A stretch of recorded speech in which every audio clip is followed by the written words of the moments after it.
Hamza Madani travel and tours کا عمرہ group مدینہ منورہ شریف میں مسجد بنو عنیف کی زیارت کے بعد مسجد قباء کے مقام پہ پہنچا۔ مسجد قباء فضیلت کے اعتبار سے حجاز مقدس میں حرمین شریفین میں تیسرے نمبر پر ہے، جو کہ مسجد نبوی کے جنوب میں 5 کلومیٹر کے فاصلے پہ واقع ہے۔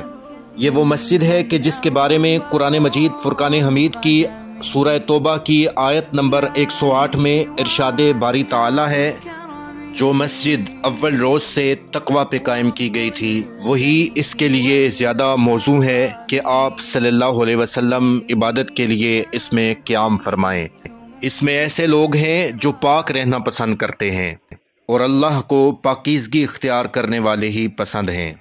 نبی کریم صلی اللہ علیہ وسلم کے ارشاد پاک کا مفہوم ہے کہ جو شخص اپنے گھر سے پیدل یا سوار مسجد قباء کی طرف وضو کر کے تشریف لائے اور یہاں پہ 2 رکعت نماز نفل ادا کرے تو اسے عمرے کا ثواب ملے گا۔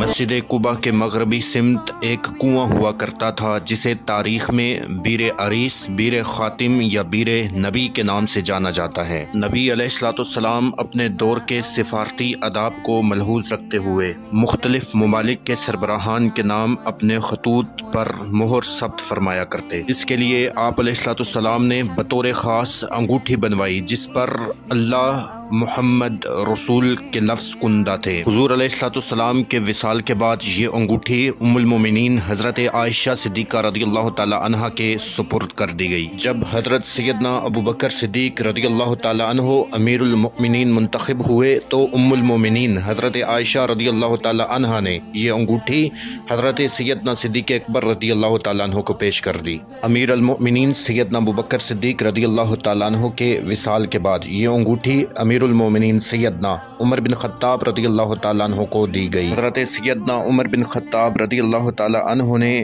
اپنے وصال سے پہلے یہ انگوٹھی ام المؤمنین حضرت حفصہ رضی اللہ تعالیٰ عنہ کو دی اور فرمایا میرے بعد جو بھی خلیفۃ المسلمین منتخب ہو یہ انگوٹھی اس کے حوالے کر دی جائے۔ چنانچہ حضرت سیدنا عثمان غنی رضی اللہ تعالیٰ عنہ کے امیر المؤمنین منتخب ہونے پر یہ انگوٹھی آپ کے حوالے کر دی گئی۔ صحیح مسلم کی حدیث میں آتا ہے کہ نبی کریم علیہ السلام اس کنویں پر اپنی ٹانگیں لٹکائے تشریف فرما تھے۔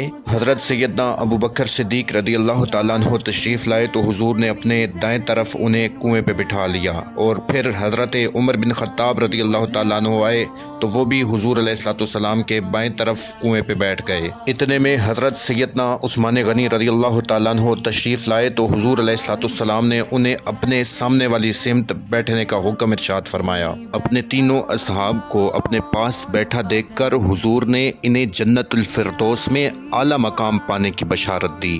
اسی نسبت سے اس کنویں کو بیر النبی بھی کہا جاتا ہے۔ حضرت سیدنا عثمان غنی رضی اللہ تعالیٰ عنہ اپنے دور خلافت میں ایک بار حضور علیہ السلام کی سنت کے مطابق اسی طرح اس کنویں پہ اپنے ٹانگیں لٹکائے بیٹھے ہوئے تھے۔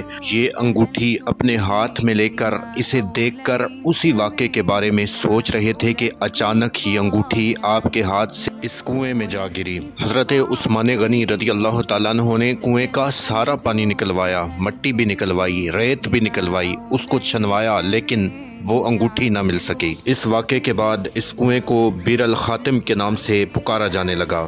اس وقت جس مقام پہ حضور علیہ السلام کی مہر نبوت والی انگوٹھی ہے، حمزہ مدنی ٹریول اینڈ ٹورز کے زائرین کو اس مقام کی زیارت کروائی گئی۔ حضور علیہ السلام کی نبوت والی انگوٹھی اس کے اندر موجود ہے، اس جگہ پہ کھڑے ہیں۔ یہ وہ مقام ہے جہاں پہ حضور علیہ السلام تشریف فرما ہوئے، وہ مقام ہے جہاں پہ امیر المومنین سیدنا ابو بکر صدیق، امیر المومنین سیدنا عمر بن خطاب، امیر المومنین سیدنا عثمان غنی رضی اللہ تعالیٰ عنہ تشریف فرما ہوئے۔ بیر عریس کی زیارت کے بعد ہمارا گروپ مدینہ منورہ شریف میں اگلی زیارت بیر غرس کے مقام کی طرف روانہ ہوا۔ العبرات والندم هنا ملبية مليك مصائر۔ بیر غرس جنت کے کنووں میں سے ایک کنواں۔ حضرت انس رضی اللہ تعالیٰ عنہ سے روایت ہے، حضور علیہ السلام اس کنویں کے پانی سے وضو فرماتے اور اس کنویں کا پانی نوش فرماتے۔ ابراہیم بن اسماعیل سے روایت ہے، حضور علیہ السلام نے ایک بار ارشاد فرمایا کہ آج کی رات میں نے بہشت کے کنووں میں سے ایک کنویں پر صبح کی ہے۔ چنانچہ حضور علیہ السلام صبح کے وقت بیر غرس یعنی اس مقام پہ پہنچے اور اس کے پانی سے وضو فرمایا۔ اپنے وضو سے بچا ہوا پانی اس کنویں میں ڈال دیا۔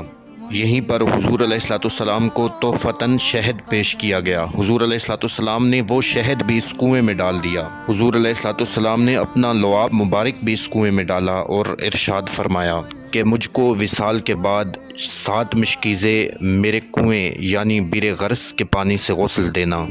چنانچہ حضور علیہ السلام کے وصال کے بعد حضرت علی کرم اللہ وجہ الکریم نے نبی کریم علیہ السلام کو اسی کنویں بیر غرس کے 7 مشکیزیں پانی سے غسل دیا۔ حمزہ مدنی ٹریول اینڈ ٹورز کے عمرہ زائرین نے اس کنویں پہ پہنچ کر یہاں کا پانی نوش کیا اور اپنے ساتھ تبرکاً پاکستان کے لیے بوتلوں میں بھر کر لایا۔ من سقم إلهي واسع الكرم ورب البيت